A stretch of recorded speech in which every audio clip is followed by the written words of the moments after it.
My name is Robert, and at 62 years old, I stand at the very end of the Pacific Crest Trail, fingers brushing the grain of a weathered wooden monument that marks the Canadian border. Behind me lie 4,270 kilometers, 5 months of desert sun that burned regret into my bones, mountain snow that humbled my pride, and forests that at last taught me how to breathe again. But this journey didn't begin here. It began 3 years ago in a quiet Portland funeral home, beside my wife's casket and the silence of our children. I used to be proud of who I was, a rising partner at an engineering firm, a man with a corner office overlooking the Willamette River, a calendar booked 6 weeks out. I told myself I worked for Mary, for Emma, for David. The truth was uglier. I worked to avoid silence, to escape myself. I missed piano recitals and baseball games, anniversaries and lazy Sunday mornings, all the moments that knit a marriage together. I remember Emma, 7 years old, standing in our living room in her recital dress, asking when I'd be home. "Soon, sweetheart," I'd say through the phone, but soon became never, and the piano eventually went silent. Every evening I'd come home late, and Mary would greet me with a patient smile and a cold plate of dinner. I'd speak of deadlines while her eyes drifted somewhere far away. She was already grieving a marriage that had died years before she did. We believed we had tomorrow. That's the lie we tell ourselves, until tomorrow stops. On a March afternoon, Mary was on her way to the grocery store when a speeding truck shattered our world. The police told me she didn't suffer, but my world did. I was in a budget meeting when the call came. I remember dropping my pen, the chair screeching, my co-worker's eyes full of questions I couldn't answer. I remember thinking, absurdly, that I should finish the presentation first, as if quarterly projections mattered more than the fact that my wife was gone. At the funeral, her open casket looked like an empty shell. Emma was motionless beside me. David stood before the mourners with a cracking voice, reading words I should have said years ago. In the empty parking lot afterward, Emma's small voice pierced me. "She was lonely, Dad." David's words followed. "You were there, but not really. Never for her, never for us." They drove away in separate cars, and I stood alone until the sun slipped below the horizon and something inside me shattered. A week later, I was clearing Mary's things, each object accusing me. Her reading glasses on the nightstand, the half-finished crossword puzzle, a coffee mug with her lipstick still on the rim. Then I found her leather notebook, worn and intimate, filled with plans for the Pacific Crest Trail. Notes on water sources, wildflowers, midnight skies. On page 1, "Someday with you." 4 words that broke me, because we'd had 34 years of some days, and I'd spent every one of them saying, "Not yet." I turned the pages with trembling hands. She'd researched every mile, marked every resupply point, written little notes in the margins. "Mile 702, Kennedy Meadows. They say this is where the real Sierra begins. I bet you'd love the challenge." "Mile 1803, Crater Lake. Remember we talked about visiting here on our anniversary? Maybe we still can." On the last page, written 2 months before she died, "If you're reading this, you made it. I'm so proud of you. Not because you finished, but because you started. I love you, Robert, even when you forgot how to love yourself." My hands shook as I read it, tears blurring the ink. I quit my job that afternoon.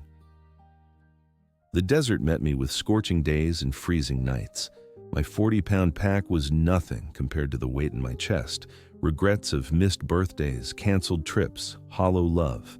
Every step was a memory I'd buried. Emma's school play where I left at intermission. David's graduation where I answered emails.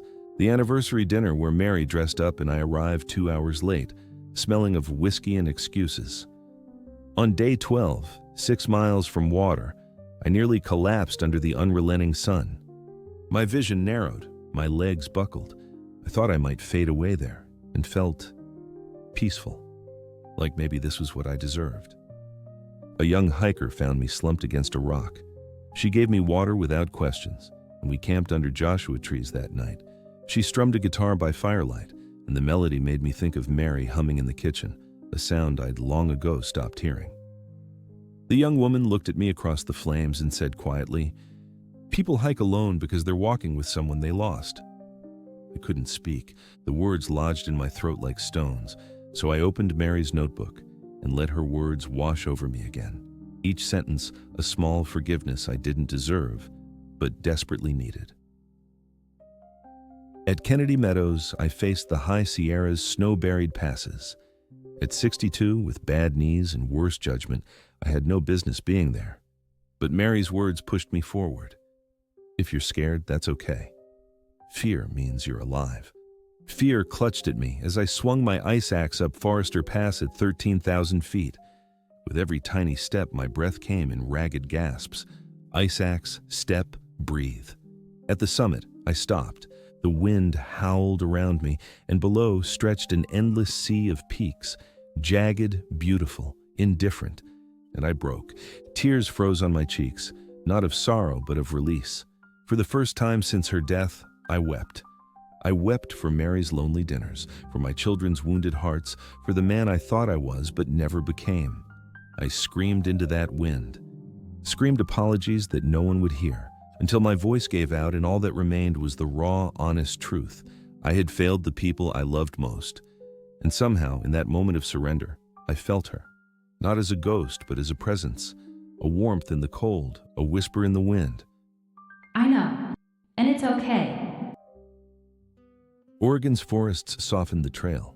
I walked for hours without thinking, only breathing, only feeling. The rhythm became a kind of prayer. Left foot, right foot, breathe. I talked to Mary as I passed groves of old-growth fir.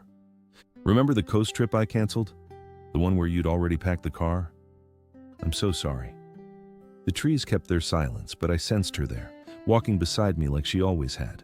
Into Washington's rugged Cascades, I carried a quieter burden, still heavy but no longer unbearable. I'd learned something out there. Grief doesn't get smaller.